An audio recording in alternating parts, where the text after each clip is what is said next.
Assalamualaikum warahmatullahi wabarakatuh. Perkenalkan, saya Firda Aini Nisa, mahasiswa S1 Pendidikan Geografi, Fakultas Ilmu Sosial dan Hukum, Universitas Negeri Surabaya. Pada kesempatan kali ini, saya akan sedikit menjelaskan tentang zona bentik. Apa itu zona bentik? Zona bentik merupakan daerah dasar suatu perairan dan organisme yang hidup di dalamnya disebut dengan bentos. Zona bentik meliputi semua lingkungan dasar laut, tempat biota laut hidup melata, memendamkan diri atau meliang, mulai dari pantai sampai ke dasar laut terdalam. Berikut merupakan gambaran dari zona bentik yang meliputi seluruh wilayah pantai. Pembagian zona bentik. Menurut Nyibaken tahun 1992 dan Romi Moharto dan Juwana tahun 2005 membagi zona bentik menjadi 3 bagian utama, yakni zona litoral atau intertidal, yang kedua zona batial, dan yang ketiga zona abisal. Yang pertama yakni zona litoral. Zona litoral merupakan zona yang dipengaruhi oleh pasang surut dan selalu terkena hempasan gelombang. Zona ini merupakan zona paling sempit jika dibandingkan dengan zona laut yang lain. Zona litoral berada di daerah pasang tertinggi sampai pada sudut terendah. Zona ini hanya terdapat di pulau atau daratan yang luas dengan pantai yang landai. Karena seringnya terkena hempasan, maka zona litoral memiliki kandungan oksigen yang tinggi. Zona litoral dibagi lagi menjadi beberapa bagian.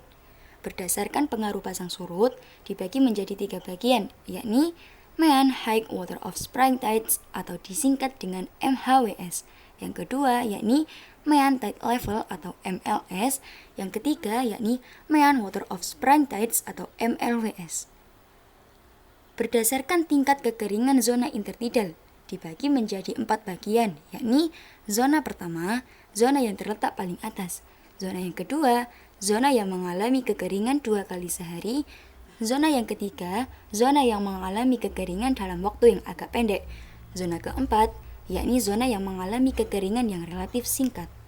Menurut kondisi substratnya dibagi menjadi 4, yakni zona pantai berlumpur, zona pantai berpasir, zona pantai berbatu, dan zona timbunan.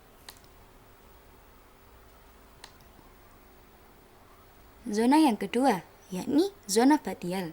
Zona batial adalah wilayah laut yang merupakan lereng benua yang tenggelam di dasar samudra.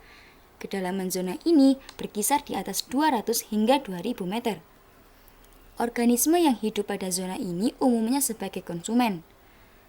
Tipe sedimen utama berupa lempung biru, lempung gelap dengan butiran halus dan memiliki kandungan karbohidrat kurang dari 30%, dan biota yang hidup pada bagian bentik zona ini seperti spong brachiopoda, bintang laut, esinoida, dan pemakan sedimen lainnya yang terdapat di bagian sedimen terrigenous. Selanjutnya yakni zona abisal. Zona abisal memiliki kemiripan dengan lingkungan lumpur yang ada pada zona litoral. Hewan yang hidup di sini, khususnya hewan bercangkang, memiliki cangkang yang cenderung tipis dan jika mati, cangkang akan mudah sekali terlarut atau terinduksi. Dasar lingkungan abisal, yakni berupa endapan kapur, endapan silika, dan lempung merah. Endapan kapur berasal dari kerangka foraminifera, sedangkan endapan silika berasal dari kerangka diatom. Kehidupan hewan di lingkungan seperti ini sangat bergantung atau menyesuaikan pada jenis endapannya. Beberapa hewan yang hidup di lingkungan ini yakni binatang laut, binatang ular, teripang, dan banyak jenis ikan. Selanjutnya, ada beberapa penelitian seputar zona bentik. Penelitian pertama, penelitian dengan judul Kelimpahan Foraminifera Bentik berdasarkan komposisi dinding cangkang di perairan Pulau Tegal, Kabupaten Pesawaran, Provinsi Lampung. Dari hasil penelitian ini dapat disimpulkan yakni kelompok komposisi dinding cangkang yang paling banyak ditemukan di perairan Pulau Tegal adalah yang termasuk Suburdo Rotalina dengan cangkang hialin dengan persentase sebesar 80%.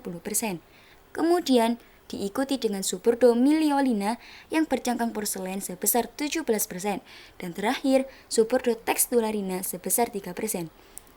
Penelitian ini ditulis oleh Oriana Nindita pada tahun 2017 dengan jurnal Perikanan dan Kelautan.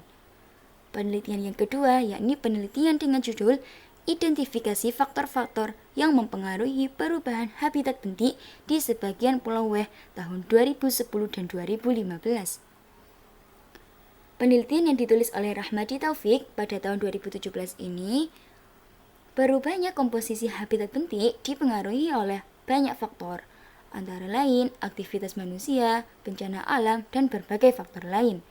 Adapun beberapa faktor alam yang berpengaruh terhadap perubahan komposisi habitat bentik antara lain suhu, salinitas, dan kadar pH di luar batas toleransi habitat bentik.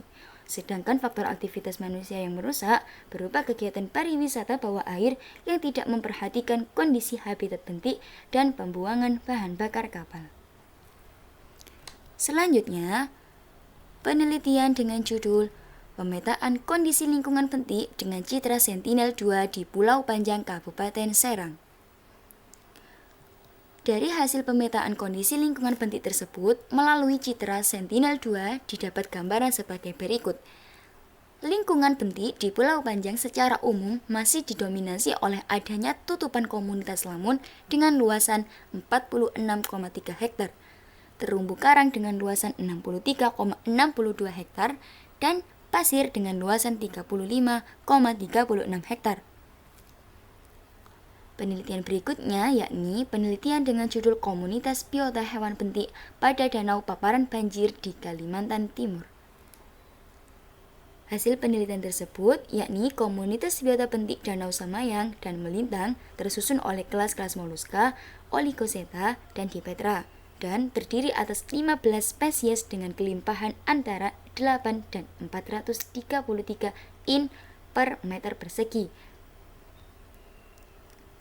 Selanjutnya, pada gambar sebelah kiri merupakan hasil pemetaan dari Citra Sentinel-2 dan gambar di sebelah kanan merupakan peta lokasi pengambilan di Danau Semayang dan Danau Melintang.